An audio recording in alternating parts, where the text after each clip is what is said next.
அன்பு நண்பர்களே வணக்கம். இன்றைய நம்ம திரைவிமர்சனம் என்ன பார்க்க போகிறோம்னா, தமிழில் வந்து டப்பிங்கில் வந்து மலையாளத்தில் ரிலீஸ் ஆன படம் தான் வந்து இந்திரா. இந்த படத்தோட ஸ்டோரி தான் பார்க்க போகிறோம். இந்த படம் வந்து ஒரு கிரைமான, ஒரு த்ரில்லான, ஒரு சைக்கோத்தனமான ஒரு படமாக வந்து எடுத்துருக்காங்க. இந்த படம் எப்படி இருக்குது நம்ம பார்க்கறதுக்கு முன்னாடி நீங்கள் நம்ம சேனல் புதுசுனா மறக்காம நம்ம சேனலை சப்ஸ்கிரைப் பண்ணுங்கள், லைக் பண்ணுங்கள், ஷேர் பண்ணுங்கள். வாங்க இந்த படத்தோட வீடியோ போகலாம். இந்த படத்தோட பேரே வந்து இந்திரா. இந்திரானால நீங்கள் என்ன நினைப்பீங்க? ஒரு பொண்ணை வந்து மையமாக வச்சு வந்து படம் எடுத்திருப்பாங்க உங்களுக்கு அப்படின்னு நினைப்பீங்க. அதுதான் கிடையாது. இந்த படத்தில் உள்ள ஹீரோ பேர் தான் இந்திரா. அவங்க பேர் தான் இந்திரான்னு வச்சுருக்காங்க. நம்ம ஹீரோ வந்து ஸ்டார்டிங்லேயே வந்து போலீஸில் இருப்பார். அதில் வந்து ஒரு வேலையை விட்டு நிற்கிருப்பாங்க. ஏன் நிற்கிருப்பான்னு காமிக்க மாட்டாங்க. அவர் ஸ்டார்டிங்லேயே வந்து வேலையை விட்டு நிற்கிற மாதிரி காமிச்சிருப்பாங்க. ஒரு கட்டத்தில் வந்து இவருக்கு வந்து கண் பார்வை வந்து இல்லாமல் போயிடும். ஏன் இல்லாமல் போகுதுன்னா, இவர் வந்து ரொம்ப வந்து சரக்கடிச்சு மதுவால் வந்து அடிமையாகி இவரோட கண் பார்வை வந்து அப்படியே வந்து இழந்துடும்.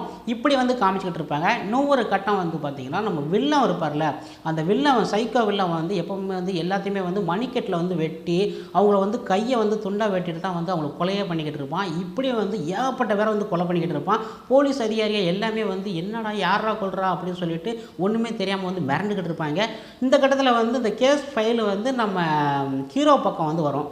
ஹீரோ வந்து ஆல்ரெடி வந்துன்னா ஹீரோவும் ஹீரோயினையும் வந்து நல்லா ரொமான்டிக்காக வந்து காதல லவ்வாக இருந்துக்கிட்டு இருக்காங்க. இப்படி கட்டத்தில் வந்து இவங்க கையை வந்து துண்டாக வந்து வெட்டியிருப்பாங்க. இதனாலே வந்து ஹீரோ வந்து நம்ம எப்படியாவது கண்டுபிடிச்சாகணும் அப்படின்னு சொல்லிட்டு இந்த களத்தில் வந்து உள்ளே இறங்குவார். கண் பார்வை எல்லாமே வந்து உள்ள களத்தில் இறங்கி அதை வந்து கண்டுபிடிக்க போவார். கண்டுபிடிச்சி சுற்றி வளைச்சி அந்த வில்லனை வந்து பிடிச்சா பிறகு ஹீரோயினை கொன்னது அவன் கிடையாதான். அப்போ யார் கொன்னா அப்படிங்கிறது அந்த படத்தோட முக்கியமான ட்விஸ்ட்டு. வில்லனுக்கும் நமக்கு ஹீரோவுக்கும் என்ன சம்மந்தம், நம்ம ஹீரோயினை கொன்னது யார், இதுக்கு பின்னாடி வந்து என்னென்ன இருக்குது என்பதை அந்த படத்தோட மீதி கதை. இந்த படத்தில் வந்து நம்ம வில்லன் வந்து காமிப்பாங்களா, எல்லாத்தையும் வர்றவங்க போகிறவங்களாம் வந்து வெட்டுவாராம் செய்வாராம். அவர் யாருமே வந்து கண்டுக்கவே மாட்டாங்களாம். அந்தளவுக்கு வந்து யாருமே வந்து ஒரு ஊரில் வந்து ஒருத்தன் எல்லா இடத்துலையும் வந்து வெட்டுறான் செய்கிறானா அந்தளவுக்கு கண்டுபிடிக்காமல் இருப்பாங்க.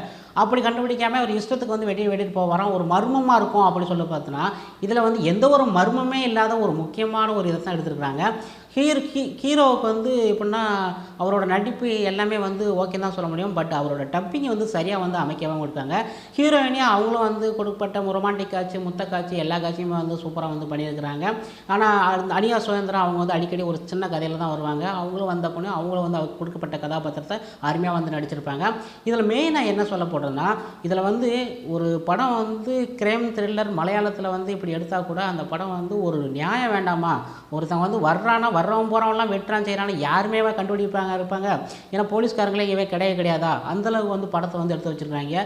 எப்படின்னா இவங்க இஷ்டத்துக்கு வந்து என்ன வேணால் வெட்டுவாராம். அது ஏதோ மர்மமாக இருக்கப்பட்ட கடைசியில் ஒரு ட்விஸ்ட்டில் அந்த கதைக்கும் அந்த அவர் வெட்டுறதுக்கும் சம்மந்தமே இல்லாத ஒரு இதை வந்து எடுத்து வச்சுருக்காங்க.